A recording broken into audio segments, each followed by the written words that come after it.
సభకు నమస్కారం. ఈరోజు మన నేత జనసేన రాష్ట్ర అధ్యక్షులు మరియు డిప్యూటీ సీఎం గారైన పవన్ కళ్యాణ్ గారి పిలుపు మేరకు ఈరోజు 12వ ఆవిర్భావ దినోత్సవానికి వచ్చేసినటువంటి జనసేన నాయకులకు, కార్యకర్తలకు, మహిళలకు, వీర మహిళలకు, ఇక్కడికి వచ్చినటువంటి వేదిక అలంకరించినటువంటి పెద్దలు, మంత్రివర్యులు మనోహర్ గారికి, అలాగే దుర్గేష్ గారికి, పెద్దలు, నన్ను పార్టీలో చేర్పించేదానికి ముందుకు నన్ను తీసుకొచ్చినటువంటి వ్యక్తి నాగబాబు గారికి, అలాగే వేదిక అలంకరించినటువంటి ఎంపీలకు, ఎమ్మెల్యేలకు, జనసేన నాయకులకు అందరికీ కూడా ముందుగా నమస్కారాలు తెలియజేసుకుంటా ఉన్నాం. మీరందరూ కూడా 12 ఆవిర్భావ దినోత్సవాలు జనసేనకు సంబంధించి అటెండ్ అయి ఉంటారు. కానీ నాకు ఇది మొదటిది. అసలు బాలినేని శ్రీనివాసరెడ్డి అనేవాడు వైసీపీ విడిపోయి బయటకు వస్తాడా అనుకొని చాలామంది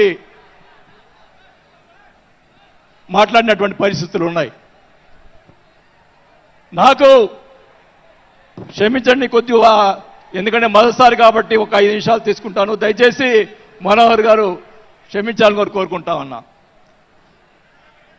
మొదటిగా నాకు రాజకీయ భిక్ష పెట్టింది రాజశేఖర రెడ్డి గారు. రాజశేఖర రెడ్డి గారు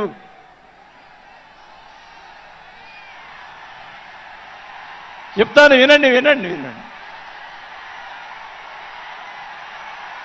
నాకు రాజశేఖర రెడ్డి గారైనా ఎన్టీ రామారావు అయినా నాకు ఇష్టం.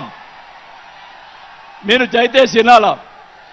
నేను నిజాలు చెప్తాను, పిఠాపురం సాక్షిగా అన్ని నిజాలే చెప్తాను.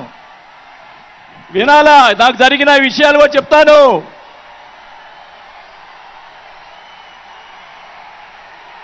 ఆ తర్వాత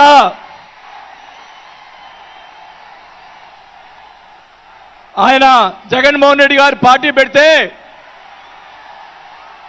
రాజకీయ భిక్ష పెట్టాడు కాబట్టి నేను మంత్రి పదవి వదులుకొని ఆయన వెంట నడిచాను.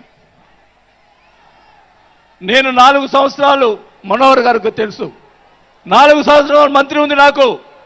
అయినా కానీ నాకు రాజకీయ భిక్ష పెట్టాడు కాబట్టి, మానవత్వం అనేది ఉంది కాబట్టి నేను ఆ రోజు ఆయనకి తలిచాను. కానీ ఏం జరిగింది, నాకు మంత్రి వదిలిపెడితే మంత్రి ఇచ్చి మంత్రి తీసేశాడు. అవన్నీ నేను కూడా బాధపడిన, నేను మంత్రి అనేది ఐ డోంట్ కేర్. ఆ రోజు 4 సంవత్సరాలకే వదిలిపెట్టాను. నేను ఒకటే చెప్తా ఉన్నా,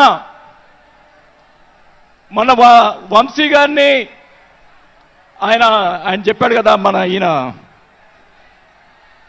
సినిమా యాక్టర్, ఆయన పేరేంటి, పోసాని మురళి గారు, వాళ్ళని అరెస్ట్ చేస్తే ఈయన పోయి జగన్మోహన్ రెడ్డి గారు పోయి వాళ్ళని పరామర్శిస్తాడు. నేను ఒకటే చెప్తా ఉన్నా, రఘురామకృష్ణరాజు గారిని నిన్ను ఏదో మాట్లాడితే ఆయన లోపల పెట్టించి, కుదగొట్టించి, కాలు చేతులు ఎర్రగొట్టించి లోపల పెట్టించావే. 17 సంవత్సరాలు ముఖ్యమంత్రిగా చేసినటువంటి చంద్రబాబు నాయుడు గారి కుటుంబాన్ని, భార్య గురించి మాట్లాడితే వాళ్ళకి బాధ కలగదా అని అడుగుతా ఉన్నా. ఆ రోజే నేను ఖండించాను, నేను అసెంబ్లీలో ఆ రోజే. అలాగే మన నాయకుడు పవన్ కళ్యాణ్ గారు, ఆయన గురించి మాట్లాడావు, పోసాని మురళీకృష్ణ గారు. ఆయన కళ్ళైరు చేస్తుంటే లక్షలాది మంది జనసైనికులు నీకు తుప్పుగా రాలగొట్టేవాళ్ళు. ఆయన మౌనం వహించారు. నేనైతే చెప్తా ఉన్నా, కుటుంబాన్ని అలా మాట్లాడారు కాబట్టి వాళ్ళని 9 నెలలు, ఇంకా 9 నెలల తర్వాత అరెస్ట్ చేశారు. నేనైతే గవర్నమెంట్ ఇచ్చిన మరుసటి రోజే లాఠీతో రాలగొట్టించి లోపల వేయించేవాడిని కూడా ఈ సభకు అర్థం చేసుకుంటా ఉన్నా.